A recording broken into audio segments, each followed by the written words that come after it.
Serpentine Gallery doesn't do press conferences very often, but it's quite clear, I think, that on this occasion, the first exhibition of Richard's work in London since 1992 is an important moment to celebrate his enormous contribution to art, and also to allow you an opportunity to see the exhibition and to hear him speak about the many wonderful works in this show.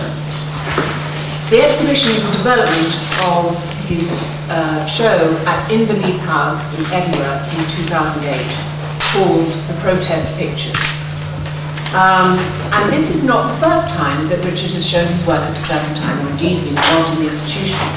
He first exhibited here in 1975 with a show rather modestly called Paints, Pastels and Prints. Well, you can imagine that was a very, very benign title for something which was altogether much more demanding and significantly more interesting.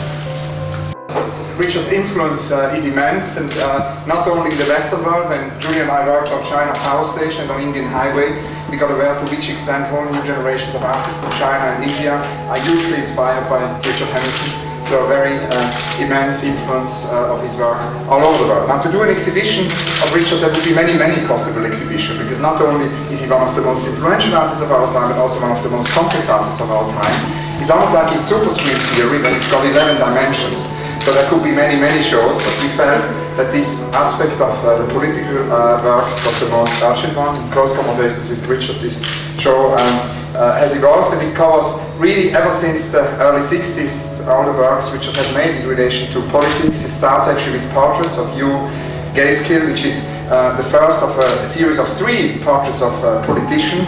That portrait came out of Richard's anti-nuclear impetus. We then have the treatment room, Margaret Thatcher, and that's also a very important moment, because it's the first thing you see when you enter the gallery, and it really completely transforms the gallery. And as Richard told us in interviews, that he referred to many exhibitions, the great exhibitions of 1851, for example, that produced some display features of historical importance in manipulation of interior space. He said he's always been very, very interested in this idea of interiors, and really transformed here the gallery completely through this space.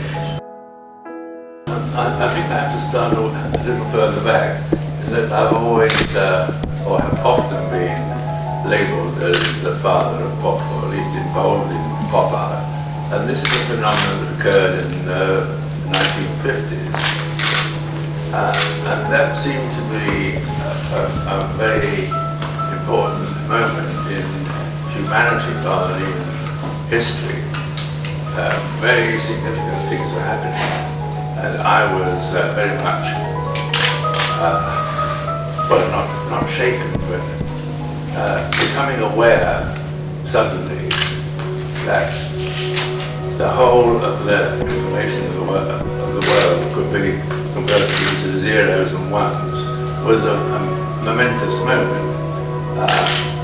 Van Neumann ideas about chance and value judgments, there was no such thing as good and bad. Didn't make any sense in that context. I have tried to respond with the workload at that time, say painting, by being very cool, you see, not making value judgments, this is good or bad. So I would come up with titles like Homage to Christ Corporation. And it took me a little time to realize that value judgments were important. When you encounter people like Margaret Thatcher, you think, well, I think she's bad, and you can't get away from it. So my political leanings were very much to the left, unlike a lot of my friends in the independent group who thought it was fashionable to be apolitical. I didn't ever give up my political rights, and I, unlike a good many young, I won't say just artists, but people who were involved in the arts, regarded voting in an election as rather dull and mundane. So Mick Jagger and my dealer, but I had to correct myself. Explained that I didn't have any of those problems. But the images are there, and I was asked not so long ago at Dimbley's house when there was a discussion how it was that so many of my paintings produce icons, and I realized that it isn't my fault that it just happens. If in this case, it's clearly accidental, because you can't take a photograph of people coming in a van to a magistrate's court and have a photograph composed beautifully. The photographer obviously held this thing up, flashed his camera, and it's completely accidental as things were passing. This whole business of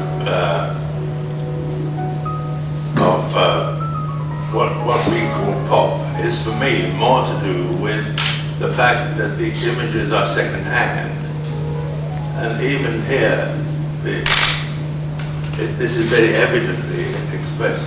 The Mordecai Beninu thing gets interesting for me when I begin to work on something like that, and I was painting on that picture for 2 or 3 months. So I found myself becoming more interested in the manipulation of paint and the fact that it was photographic, and there were certain compositional things going on that I suppose one could say that I hadn't expected, but they weren't as rich as I had, that they were richer than I had supposed they were when I first saw it. I could see that.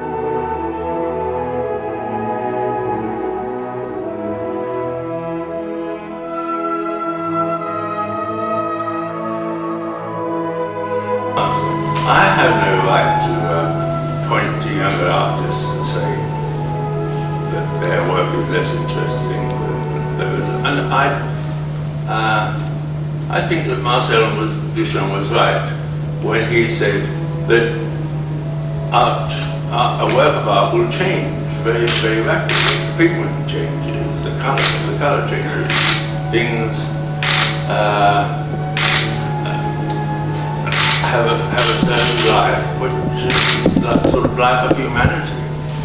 I feel it very much myself at the moment, but it's taking to get around. But he also said that he could have no opinion about what was going on at the time, because his background didn't enable him to make that kind of judgment as to whether the work of a young artist that he was. And I think his attitude became rather that it's best to be very detached from these things, that you shouldn't make value judgments on. It is extraordinary that this exhibition should happen in the background, of course, of extraordinary turbulent world events and in the light of an impending general election in this country. So it is timely, to say the least. We are really honoured that you chose to show your work here, and we will forever refer to the North Gallery like a shackle. So thank you for doing that.